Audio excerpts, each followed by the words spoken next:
नमस्ते और अस्सलाम वालेकुम। दोस्तों, संदीप रेड्डी वांगा की आने वाली अपकमिंग न्यू मूवी स्पिरिट का नया पोस्टर उन्होंने नए साल पर रिलीज कर दिया गया है। दोस्तों, जैसे मैं इस डायरेक्टर का नाम लेता हूं संदीप रेड्डी वांगा, तो मुझे इस पे ऑटोमेटिकली एक्सपेक्टेशन का ग्राफ और ज्यादा बढ़ जाता है, क्योंकि जिस तरह से इसने एनिमल में रणबीर कपूर को रणविजय बना करके बॉक्स ऑफिस पर 800 करोड़ रुपए की कमाई की थी। ना सिर्फ रणबीर कपूर को बल्कि बॉबी देओल, जो कि एक ऐसा फ्रोप एक्टर था जिसे ये मूवी एनिमल उसके करियर की टर्निंग पॉइंट साबित रही, और इसने एक्टर की लिस्ट में ए कैरेक्टर के तौर पर बॉबी देओल को साबित कर दिया। उसके बाद में बॉबी देओल को और ज्यादा अच्छी मूवी मिली, उनका काम अब जो ज्यादा अच्छा सेटल हो चुका है।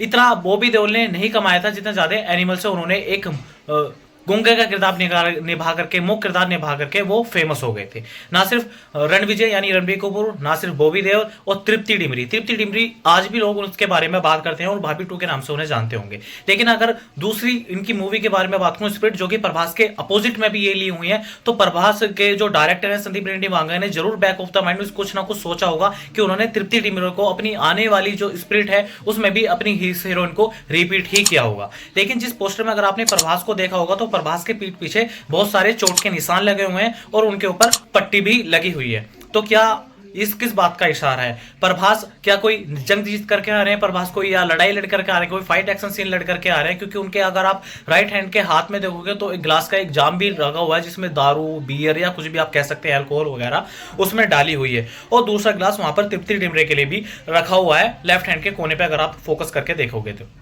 लेकिन तृप्ति डिमरी, मुझे लगता है जो इनका किरदार भी बेस्ट होने वाला है, जो कि फन रनर होने वाला है, और प्रभास को जो है सिगरेट जलाने के लिए लाइटर जला रही हैं, उनका सपोर्ट कर रही हैं। तो वैसे तो मुझे लगता है कि प्रभास के बारे में एनिमल में जिस तरह से लोगों ने सोचा था कि एनिमल में तो कोई पुलिस ही नहीं था, लेकिन उन्हें स्पिरिट में प्रभास को एक पुलिस वाले के तौर पर ही उन्होंने कैरेक्टर सेट करके दिया है। लेकिन ये पुलिस वाला कितना पुलिस वाला होगा या डेविल होगा, ये तो मूवी देखने के बाद ही पता चलेगा। लेकिन ये इस तरह का डेविल होगा जो आने वाले जितने भी अब तक एनिमल होंगे हो सकता है सबको खा जाए, लेकिन इसके अंदर एक एंजलनेस तो होगी, इसके अंदर एक अच्छाई तो होगी, लेकिन जो कहीं ना कहीं इसके बुरे किरदार के ऊपर हावी होगी या नहीं होगी वो तो मूवी देखने के बाद ही पता चलेगा। फिलहाल मैं भी बहुत ज्यादा एक्साइटेड हूं, लेकिन जब तक किसी भी किरदार का कोई 2-3 मूवी है, जब तक उनसे अगर तुलना ना हो, चाहे वो एनिमल हो चाहे वो धुरंधर हो, तब तक लगता नहीं है कि हाँ वो 1000 करोड़ के ऊपर पहुंचेगी या बॉक्स ऑफिस पर वो अपना झंडे गाड़ेगी। तो मुझे ऐसा लगता है कि इस पोस्टर को देखने के बाद में संदीप रेड्डी वांगा कुछ अच्छा सोच रहे हैं, कुछ तगड़ा सोच रहे हैं, बड़ा सोच रहे हैं,